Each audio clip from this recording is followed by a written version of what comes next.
জুলাই মঙ্গলবার রাত ৮টায় শামীম জাহেদি আছি এডিটর স্পিকে জানিয়ে দিচ্ছি শিরোনাম।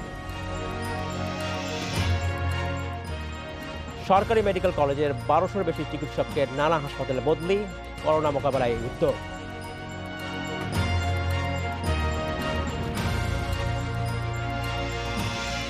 দু মাসের মধ্যে করোনা টিকা পাবে সরকারি বিশ্ববিদ্যালয়ের ৩.৫ লাখ শিক্ষার্থী। এরপর ক্লাস খোলার বিষয়ে সিদ্ধান্ত।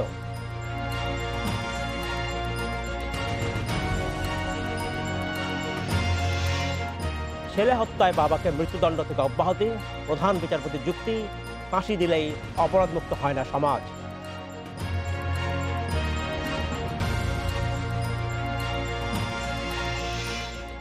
দেশ জুড়ে করোনা পরিস্থিতির ভয়াবহতা বেড়ে যাওয়ায় সর্বোচ্চ চিকিৎসা সেবা নিশ্চিতের লক্ষ্যে বিভিন্ন সরকারি মেডিকেল কলেজ ও হাসপাতাল থেকে ১২০০-র বেশি চিকিৎসককে বদলি করা হয়েছে। স্বাস্থ্য মন্ত্রণালয়ের স্বাস্থ্যসেবা বিভাগের ৪০টার বেশি প্রজ্ঞাপনের মাধ্যমে বদলির আদেশ দিয়েছে। দেশের বিভিন্ন মেডিকেল কলেজ, হাসপাতাল, জেলা হাসপাতাল এবং উপজেলা স্বাস্থ্য কমপ্লেক্সে করোনা ইউনিটে এইসব চিকিৎসককে বদলি করা হয়েছে। আগামীকালের মধ্যেই তাদের নতুন কর্মস্থলে যোগ দেওয়ার নির্দেশ দেওয়া হয়েছে। সবচেয়ে বেশি ১৫৯ জনকে বদলি করা হয়েছে চট্টগ্রাম মেডিকেল কলেজ হাসপাতাল থেকে। এছাড়া রাজশাহী মেডিকেলের ১২২, কুমিল্লার ১০২, বরিশালের ৯১ এবং রংপুর মেডিকেলের ৭১ জনকে বদলি করা হয়েছে।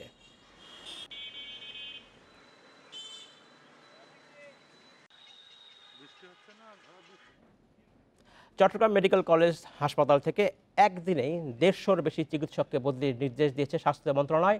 দেশের প্রান্তিক পর্যায়ে করোনা চিকিৎসার জন্য এ বদলির নির্দেশনা জারি করা হলেও চিকিৎসক নেতারা বলছেন এতে বৃহত্তর চট্টগ্রামের প্রধান এই চিকিৎসা কেন্দ্রের স্বাস্থ্যসেবা ভেঙে যাবে। প্রান্তিক পর্যায়ের করোনা ডেডিকেটেড হাসপাতালগুলোতে চিকিৎসা সেবা নিশ্চিত করতে সোমবার দেশের বিভিন্ন মেডিকেল কলেজের ১২০০ চিকিৎসককে বদলি করেছে স্বাস্থ্যসেবা বিভাগ। বদলি হওয়া চিকিৎসকদের মধ্যে ১৫৯ জনই কর্মরত ছিলেন চট্টগ্রাম মেডিকেল কলেজ হাসপাতালে। বৃহত্তর চট্টগ্রামের অন্যতম এই চিকিৎসা কেন্দ্র থেকে একযোগে এত চিকিৎসকের বদলিতে হতবাক সংশ্লিষ্টরা। তারা বলছেন প্যাথোলজিস্ট, মাইক্রোবায়োলজিস্ট, দন্তরোগ, চক্ষুরোগ সহ প্রায় সব বিভাগ থেকে গণবদলি জেরে অন্যান্য রোগের চিকিৎসা মারাত্মকভাবে ব্যাহত হবে। যারা মন্ত্রণালয়ে কর্মরত আছেন, সচিব বলেন বা উপসচিব যারা আছেন, তারা প্রশাসনে যারা আছেন, তারা এটা অপরিকল্পিত এবং অবৈজ্ঞানিকভাবে করেছেন। আমার মনে হয় এই কাজটা যদি স্বাস্থ্য অধিদপ্তরের মহাপরিচালক বা অতিরিক্ত মহাপরিচালক টেকনিক্যাল পার্সনদের দিয়ে করা হতো, তাহলে আজকের এই বিশৃঙ্খলা হতো না। কেবল চিকিৎসা নয়, এই বদলি আদেশের কারণে কলেজের শিক্ষা কার্যক্রমের উপর পড়বে নেতিবাচক প্রভাব। আমার কলেজের মাইক্রোবায়োলজি টিচারদের পদায়ন যখন এটার বাইরে হয়ে গেল, তাহলে পিসিআর ল্যাবের কাজ ব্যাহত হবে। আমরা গত ১ বছর ধরে আসলে অনলাইনে ক্লাস নিচ্ছি, যার জন্য বেসিক সাবজেক্টে যে টিচাররা ক্লাস নিচ্ছেন সেখানে স্টুডেন্টদের ক্লাস নেওয়া ব্যাহত হচ্ছে বা হবে। চট্টগ্রাম মেডিকেল কলেজ হাসপাতালে চিকিৎসা সেবা যাতে বিঘ্নিত না হয় সে ব্যবস্থা নিতে মন্ত্রণালয়ের ঊর্ধ্বতন কর্মকর্তাদের সঙ্গে আলাপ আলোচনা চলছে বলে জানিয়েছেন জেলা সিভিল সার্জন। মূলত উদ্দেশ্য ছিল যে আমাদের পেরিফেরির হাসপাতালগুলোতে করোনা সেবাকে আরও সংহত করার জন্য এই অর্ডারটি হয়েছে। আমাদের বিভাগীয় পরিচালক স্যার আছেন, তারা অবশ্যই বিষয়টি নিয়ে আরও চিন্তাভাবনা করবেন এবং যথোপযুক্ত ব্যবস্থা নেবেন। চট্টগ্রাম মেডিকেল কলেজ হাসপাতালে ১৩৩৩টি শয্যার বিপরীতে চিকিৎসা নেন প্রায় ২৫০০ রোগী। Independent news desk. প্রতিবেদন দেখছিলাম চিকিৎসকদের বদলি নিয়ে। এই নিয়ে চিকিৎসক নেতারা নেতিবাচক মন্তব্য করেছেন। এই নিয়ে কথা বলতে আমার সাথে স্টুডিওতে আছেন ডাক্তার এহতেশামুল হক চৌধুরী, মহাসচিব বিএমএ। জনাব চৌধুরী, আপনাকে স্বাগত জানাচ্ছি অনুষ্ঠানে। আমরা জেনেছি যে প্রায় ১২০০-র মতো সরকারি শিক্ষককে বদলি করা হয়েছে। এটা তো খুব স্বাভাবিক একটা প্রক্রিয়া, তাই তো? সরকারি কর্মকর্তাদের বা কর্মচারীদের বদলি করা হবে। কেন এই নেতিবাচক প্রতিক্রিয়া দেখানো হচ্ছে? বলা হচ্ছে যে বিভিন্ন হাসপাতালে ভর্তি, বা যেমন চট্টগ্রাম থেকে আমরা প্রতিবেদন দেখাচ্ছিলাম, সেখানে বলা হচ্ছে যে এখানে বদলি করা হলে স্বাস্থ্যসেবা ব্যবস্থা ভেঙে পড়বে, কিন্তু সেখানে তো নতুন চিকিৎসক নিশ্চয়ই আসবেন, ভাঙবে কেন? ধন্যবাদ আপনাকে। এই ব্যাপারে আমি শুধু এটুকুই বলতে চাই, এই আদেশটি অজগরল, অস্পষ্ট, অনাকাঙ্ক্ষিত এবং এই আদেশের মাধ্যমে আমাদের কোনো উদ্দেশ্যই সাধন হবে না। আমি যেটা মনে করি, আমি সরকারি স্বাস্থ্য ব্যবস্থাপনায় দীর্ঘদিন আমি কাজ করেছি, এই ধরনের আদেশ আমি কোনোদিন দেখিনি। প্রথমত একটি অপমানজনক আদেশ। যে চিকিৎসককে বদলি করা হলো তিনি অধ্যাপক পদমর্যাদার একজন চিকিৎসক মনে করেন, পাশাপাশি তার করসপন্ডেন্ট পোস্ট হলো যুগ্ম সচিব পদমর্যাদার একজন তিনি চিকিৎসক।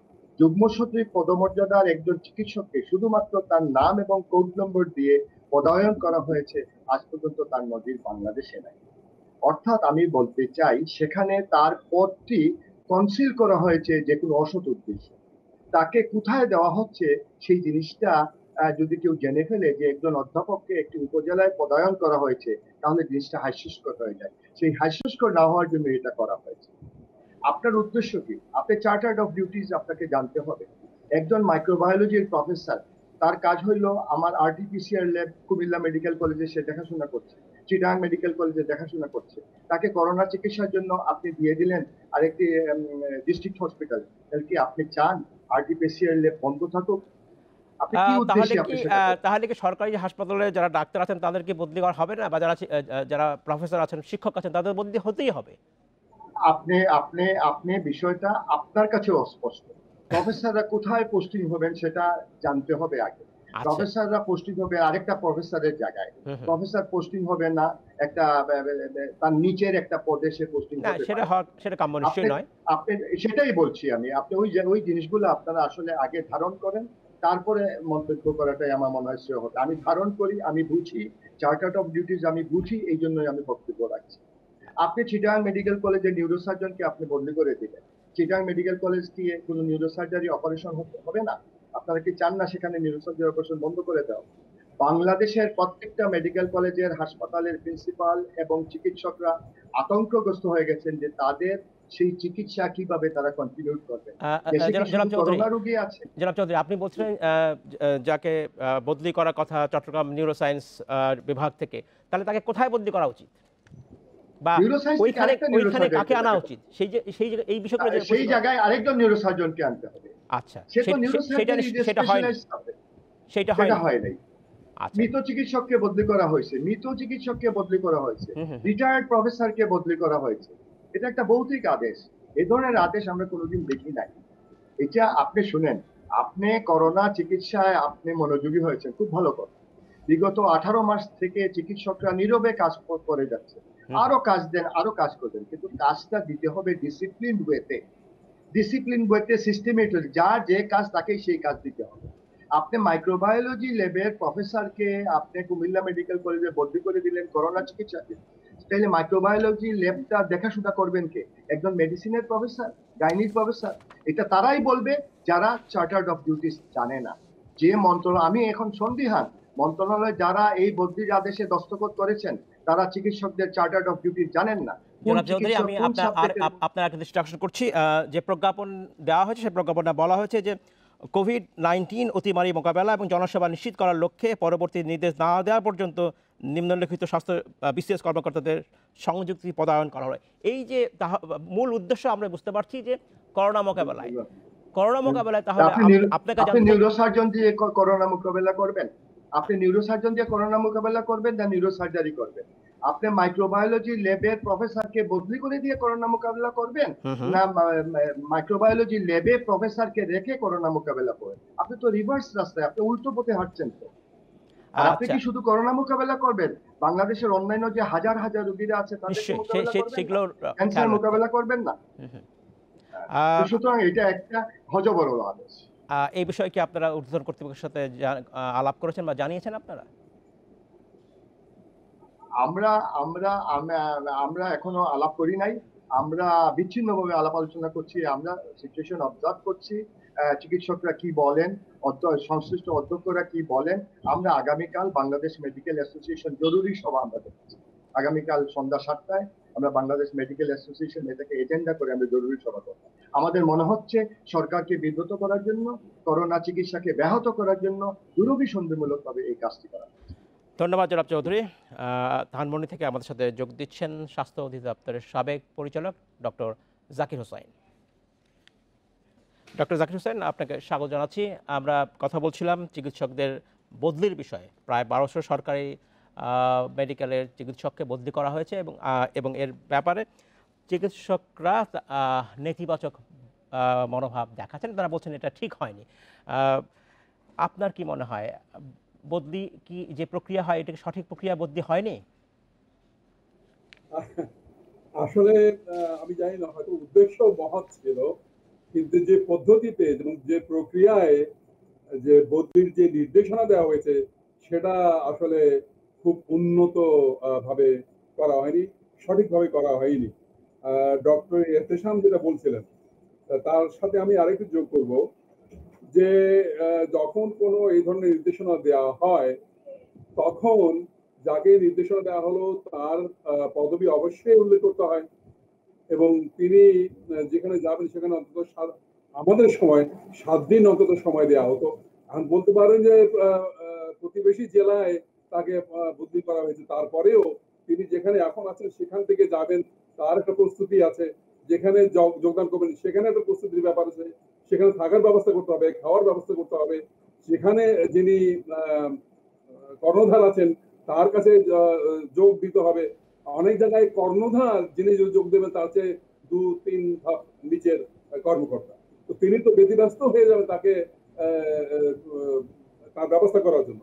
তাহলে এটা দুদিনই কিন্তু আসলে সম্ভব না। এক, দ্বিতীয় হলো যে এই এই নির্দেশটা আসলে স্বাস্থ্য বিভাগের না, এটা হলো মেডিকেল কলেজ আসলে স্বাস্থ্য বিভাগের অধীন না, স্বাস্থ্য ও পরিবার কল্যাণ মন্ত্রণালয়ের অধীন, ঠিক আছে, স্বাস্থ্য বিভাগের অধীন না। ওটা হলো স্বাস্থ্য শিক্ষা, পরিবার পরিকল্পনা এবং নার্সিং বিভাগের অধীন। তো তারা এই বিষয়ে কিছু জানে না। আসলে তো নির্দেশনা সেখান থেকে দেওয়ার কথা ছিল, এবং অধিদপ্তর, সংশ্লিষ্ট অধিদপ্তর কিছু জানে না। এবং তাহলে এই অসঙ্গতি কেন, কেন এই সামঞ্জস্যতার অভাব? এইটা তাড়াহুড়ো করা হয়েছে এবং অতখানি চিন্তা ভাবনা করা হয়নি যে উদর গাড়ি চাপানো হচ্ছে। স্বাস্থ্য বিভাগের কাজ মনে করে স্বাস্থ্য শিক্ষা বিভাগের কাজের নির্দেশনা দেওয়া হচ্ছে। আসলে এটা খুব তাড়াহুড়োর কারণে করা হয়েছে। তাড়াহুড়ো কেন করা হয়েছে আমি জানি না। এটা 2 দিনের মধ্যে যদি যোগদান করে তাহলে অবস্থা খুব জটিল হয়ে যাবে। এটা যদি কেউ মনে করে থাকেন তাহলে মনে হয় এখানে একটু তারা ভুল করেছে। এবং এই যে প্রস্তুতিটা, এই যে ভিজুয়ালাইজ করা, এটা বদলি হওয়ার পরে কি অবস্থা দাঁড়াবে সেটা আসলে একটু চিন্তা ভাবনা করা দরকার ছিল, বোঝার দরকার ছিল, সেটা সম্ভবত করা হয়নি। ধন্যবাদ ডক্টর জাকির হোসেন। তবে আমরা আশা করব যে এই বিষয়ে যদি কোনো ভুল বোঝাবুঝি হয়ে থাকে, কর্তৃপক্ষ যারা এই প্রজ্ঞাপন জারি করেছেন তারা এবং চিকিৎসকরা যারা বিষয়ে আপত্তি জানাচ্ছেন হয়তো বিষয়ে কথা হবে এবং এর একটা ভালো পরিসমাপ্তি হতে পারে। পাবলিক বিশ্ববিদ্যালয়ের শিক্ষার্থীদের করোনার টিকা দেওয়া শুরু হয়েছে, 2 মাসের মধ্যে দেওয়া হবে এবং 3.5 লাখ শিক্ষার্থীকে এরপরেই বিশ্ববিদ্যালয় খোলার বিষয়ে সিদ্ধান্ত আসবে বলে জানিয়েছে বিশ্ববিদ্যালয় মঞ্জুরি কমিশন। এ নিয়ে কথা বলতে বনানী থেকে আমাদের সাথে যোগ দিচ্ছেন শিক্ষা উপমন্ত্রী মহিবুল হাসান চৌধুরী নওফেল। জনাব উপমন্ত্রী, আপনাকে স্বাগত জানাচ্ছি।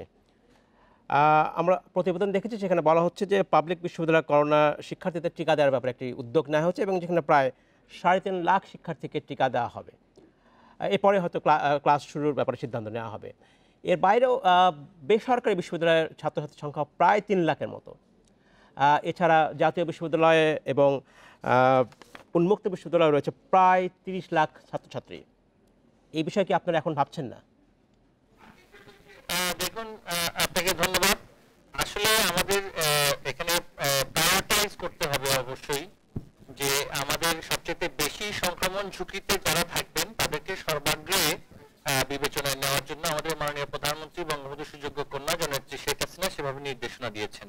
আবার পাশাপাশি আমাদের জাতীয় কারিগরি পরামর্শক কমিটি আছে এবং জাতীয় পরামর্শক কমিটির নির্দেশনা এবং তাদের যে পরামর্শ সেটা মেনে কিন্তু আমরা অগ্রাধিকার ভিত্তিতে যারা পাবলিক বিশ্ববিদ্যালয়ের যারা হলে থাকেন তাদের জন্য প্রাথমিকভাবে এই ভ্যাকসিনেশন প্রোগ্রামটা আমরা চালু করতে যাচ্ছি। কারণ আমাদের যে হলের যে বর্তমান অবস্থা পাবলিক বিশ্ববিদ্যালয়গুলোতে, সেখানে যেহেতু আমাদের স্থান যে সংকুলন হয় না এবং এর চাইতে অনেক বেশি ছাত্রছাত্রী সেখানে থাকেন, তো সেটা হচ্ছে আমাদের প্রাথমিক ঝুঁকি। এর পাশাপাশি অন্যান্য ছাত্ররা আছেন, অবশ্যই সেটা বেসরকারি বিশ্ববিদ্যালয় থেকে শুরু করে অন্যান্য জায়গাতে আছেন, তারা কিছুটা হলেও হলে যারা অবস্থান করেন তাদের চাইতে কম ঝুঁকিতে আছেন বলেই পরামর্শ কমিটি এবং সংশ্লিষ্ট সকলে আমাদের কাছে সেভাবে করেই পরামর্শ দিয়েছেন। তো প্রাথমিক পর্যায়ে আমরা এটার মানে অ্যাভেলেবিলিটি সাপেক্ষে প্রায়োরিটাইজেশনটা করা হয়েছে। সেই ক্ষেত্রে পাবলিক বিশ্ববিদ্যালয়ের হলগুলো আগে অগ্রাধিকার পাবে। জি ধন্যবাদ। সম্ভবত একটু কারিগরি ত্রুটির কারণে আমরা কথাটা শুনতে একটু অস্পষ্টতা দেখা দিয়েছিল, হয়তো হেডফোনে কানেকশন একটু লুজ ছিল বলে সম্ভবত। আমি আরেকটা প্রশ্ন আপনার কাছে প্রশ্ন করছি, যেহেতু আমি মাননীয় উপমন্ত্রীকে পেয়েছি। এসএসসি পরীক্ষার বিষয়ে সবাই খুব উদ্বিগ্ন, পরীক্ষার্থী এবং অভিভাবকরা। আপনাকে জানতে চাই সর্বশেষ সিদ্ধান্ত কি? তাদের কি অটোপাস চিন্তা করা হচ্ছে, নাকি অ্যাসাইনমেন্ট মধ্যে পরীক্ষায় পাশ করা হবে, নাকি এমসিকিউ পরীক্ষা নেওয়ার কথা বলেও অনেকেও চিন্তা করছেন বলে আমরা শুনছি? কি হবে আসলে? দেখুন, এখানে আসলে অটো পাস বলে কিন্তু কাউকে পাস করানো হয়নি। অটো পাস এই শব্দটা আমাদের গণমাধ্যমের দায়িত্বশীল ব্যক্তিবর্গ এবং কর্মীদের প্রতি আমরা আহ্বান জানাবো এই শব্দটা যাতে আমরা ব্যবহার না করি। তাদেরকে কিন্তু মূল্যায়ন করা হয়েছে একটা পদ্ধতিতে। প্রত্যেক পাবলিক পরীক্ষার একটা লক্ষ্য থাকে, লক্ষ্যটা হচ্ছে অ্যাসেসমেন্ট, অর্থাৎ মূল্যায়ন করা। তাদেরকে মূল্যায়ন করা হয়েছে পূর্ববর্তী পাবলিক পরীক্ষার ফলাফলের ভিত্তিতে। তাই যে অটো পাস দেওয়া হয়েছে তা কিন্তু নয়। হ্যাঁ, সবাইকে উত্তীর্ণ দেখানো হয়েছে। পৃথিবীর অনেক দেশেই একটা ইয়ার লিভিং সার্টিফিকেশন হয় এবং সেই উত্তীর্ণতা সার্টিফিকেট কিন্তু পৃথিবীর অনেক দেশেই দেয়। এটা যে শুধুমাত্র বাংলাদেশে সবাইকে উত্তীর্ণ করা হয়েছে তা কিন্তু নয়। আমরা এখন এই মুহূর্তে আমরা স্টাডি করছি যে আমাদের প্রতিবেশী দেশসমূহে কি পদ্ধতিতে পাবলিক পরীক্ষাগুলো এই পর্যায়ে নেওয়া হয়েছে। সেক্ষেত্রে কি আমরা সর্বশেষ শ্রেণীর যে বার্ষিক পরীক্ষার মূল্যায়ন যেটা ছিল সেটা কি ধর্তব্যে আনা হবে, নাকি পাশাপাশি কিছুটা অংশ অ্যাসাইনমেন্টের মাধ্যমে নেওয়া হবে, কিছুটা অংশ ইলেকটিভ, কিছুটা অংশ পরীক্ষার মাধ্যমে খুব স্বল্প পরিসরে নেওয়া হবে? সেটা নিয়ে আমাদের পরীক্ষা মূল্যায়ন যে কমিটি আছে এবং আমাদের শিক্ষা বোর্ডগুলো এখনো আমরা আলোচনা করছি। এটা কোনো সুনির্দিষ্ট সিদ্ধান্ত এখনো হয়নি, কারণ এটা যেহেতু পাবলিক পরীক্ষা, এটা দেশের সকল নীতি নির্ধারকদের সম্মতি এবং আলোচনা এবং পরামর্শ এবং নির্দেশনা নিয়ে কিন্তু আমরা সেই বিষয়ে সিদ্ধান্ত নিব। এই মুহূর্তে আমরা আমাদের ছাত্রছাত্রীদের প্রতি আমরা আহ্বান রাখবো যে যদি পরীক্ষা হওয়ার জন্য, পরীক্ষার যদি তারিখ পড়তো, পরীক্ষা যদি নেওয়ার পরিকল্পনা হয়, সে যেভাবে করে আমরা প্রস্তুতি নেই, যেভাবে করে আমরা পড়াশোনা করি, তাদেরকে আমরা আহ্বান জানাবো পরীক্ষা মাথায় রেখে আমরা তাদের প্রস্তুতিটা যাতে করে তারা নিতে থাকেন। কি পদ্ধতিতে মূল্যায়ন হবে সেটা মূল্যায়ন করবার মতন, সেটা সিদ্ধান্ত নেওয়ার মতন সময় এখনো আসেনি, কারণ এখনো আমরা একটা পরিস্থিতির মধ্যে দিয়ে যাচ্ছি। এর মধ্যে আমরা কি ব্লেন্ডেড অ্যাপ্রোচ নেওয়া হবে, নাকি কি পদ্ধতিতে আমরা মূল্যায়ন করবো, সেটা সিদ্ধান্তটা দায়িত্বপ্রাপ্ত এবং বিশেষজ্ঞ সকলের সাথে আলোচনা করে কিন্তু আমরা নেব। এটা আমি বলে দিলাম আর সেটা হয়ে যাবে, বা আমাদের মাননীয় শিক্ষামন্ত্রী মহোদয় কি ভাবতেন সেটার মাধ্যমে যে শুধুমাত্র এটা আমরা সিদ্ধান্ত নেব তা কিন্তু নয়। এখানে অনেক পক্ষের পরামর্শ এবং স্টেক হোল্ডারদের সাথে কনসালটেশনের একটা খুবই প্রয়োজন আছে। পাশাপাশি আপনারা জানেন যে যেহেতু সংক্রমণের বিষয়টা মাথায় রেখে কাজ করতে হয়, জাতীয় কারিগরি পরামর্শ কমিটির আমরা সেখানে পরামর্শ নেব। অনেক ধন্যবাদ জনাব চৌধুরী, আপনাকে ধন্যবাদ। আমরা আশা করব যে সরকার একটি দ্রুত সিদ্ধান্ত নেবে, কারণ আসলে সত্যিকার অর্থে শুধু এসএসসি নয়, এইচএসসি শিক্ষার্থী এবং অভিভাবকরাও কিন্তু চিন্তিত, তারাও চিন্তিত আছে। নিশ্চয়ই এই বিষয়ে সিদ্ধান্ত সরকার খুব দ্রুতই নেবে। পাবলিক বিশ্ববিদ্যালয়ের শিক্ষার্থীদের করোনার টিকা দেওয়া শুরু হচ্ছে। 2 মাসের মধ্যে দেওয়া হবে 3.5 লাখ শিক্ষার্থীকে। এরপরেই বিশ্ববিদ্যালয় খোলার সিদ্ধান্ত আসবে বলে জানিয়েছে বিশ্ববিদ্যালয় মঞ্জুরি কমিশন। এ নিয়ে কথা বলতে বনানী থেকে আমাদের সাথে যোগ দিচ্ছেন গণসাক্ষরতা অভিযানের নির্বাহী পরিচালক রাশেদা কে চৌধুরী। রাশেদা কে চৌধুরী, আপনাকে স্বাগত জানাচ্ছি অনুষ্ঠানে। আপনার সাথে কথা বলবার আগে আমরা শিক্ষা উপমন্ত্রীর সাথে কথা বলছিলাম।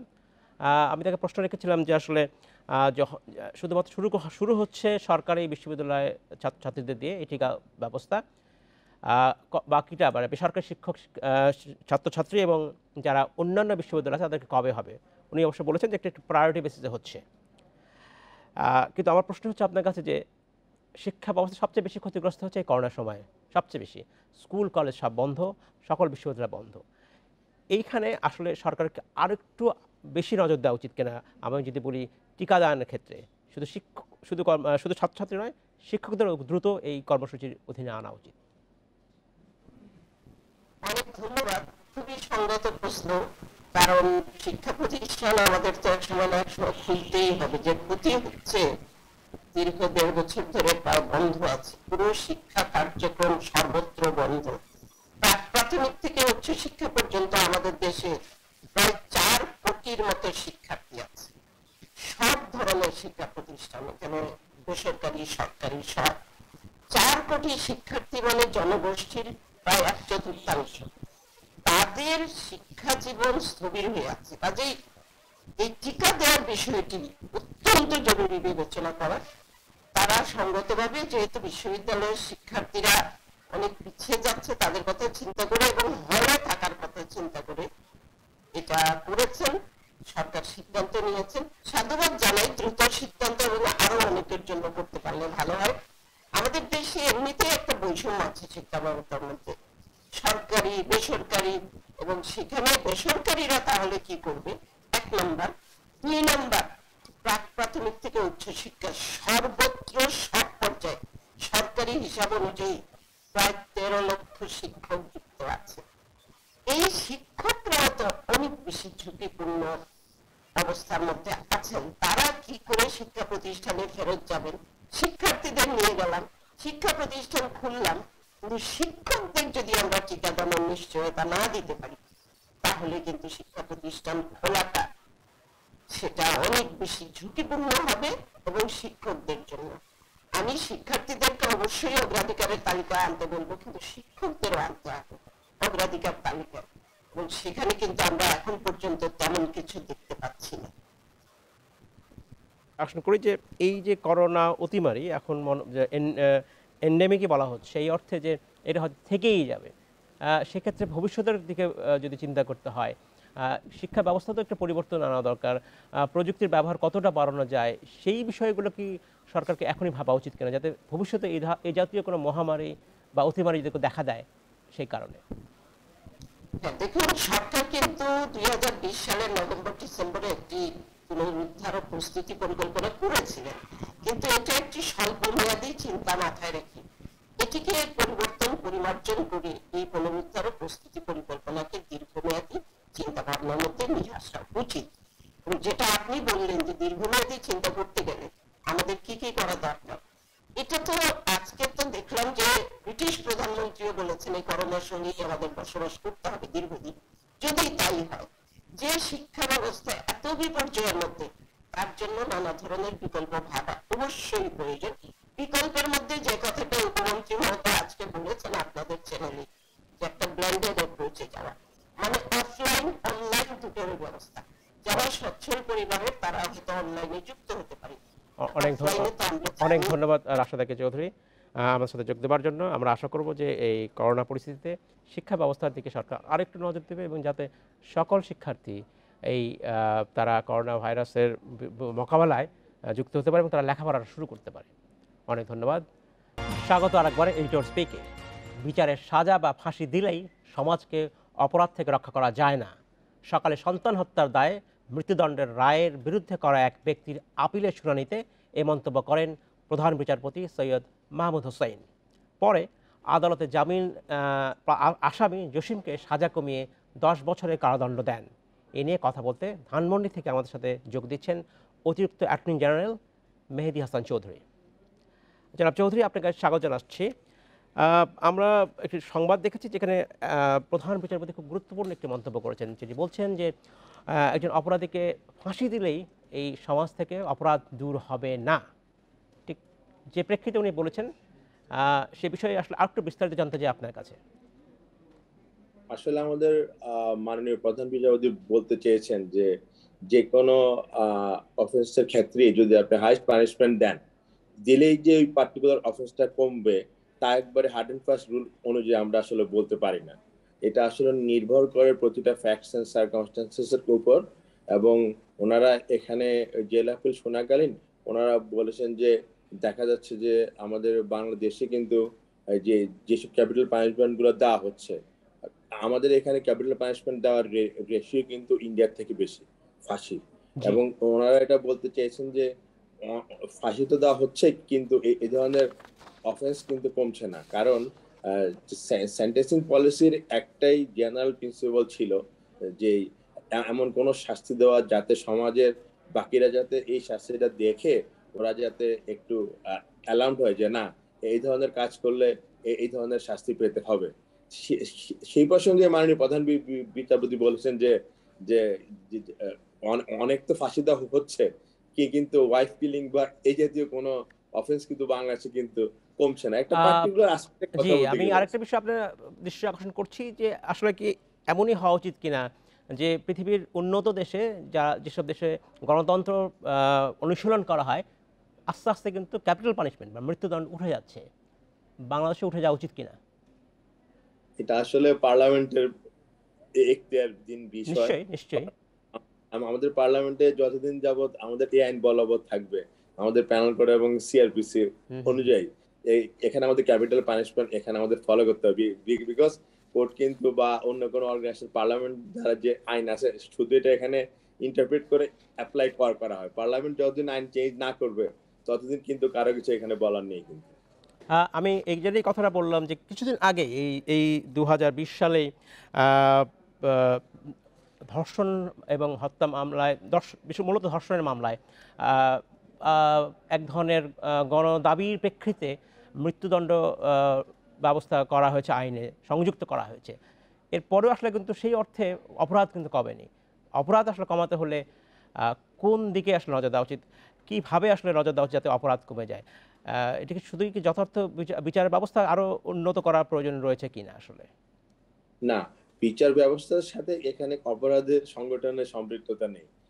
সেটা বলছি না, সঠিক বিচার আসলে সঠিক বিচার দেওয়া হচ্ছে কিনা এটাই আমি বলতে চাচ্ছি। জি জি, আমাদের এখানে একটা অপরাধ যেগুলো হচ্ছে আপনি দেখেন যে ধর্ষণের ঘটনা আমাদের দেশে বেড়ে গিয়েছিল, তারপর আপনার অ্যাসিড নিক্ষেপ বলেন এটা বাংলাদেশে বেড়ে গিয়েছিল, কিন্তু যথাযথ আইন করার পর কিন্তু আপনি দেখবেন অ্যাসিড নিক্ষেপের ঘটনা কিন্তু এখন কিন্তু অনেকাংশে কমে গিয়েছে, কারণ এখানে খুব হার্ড একটা আইন করা হয়েছিল।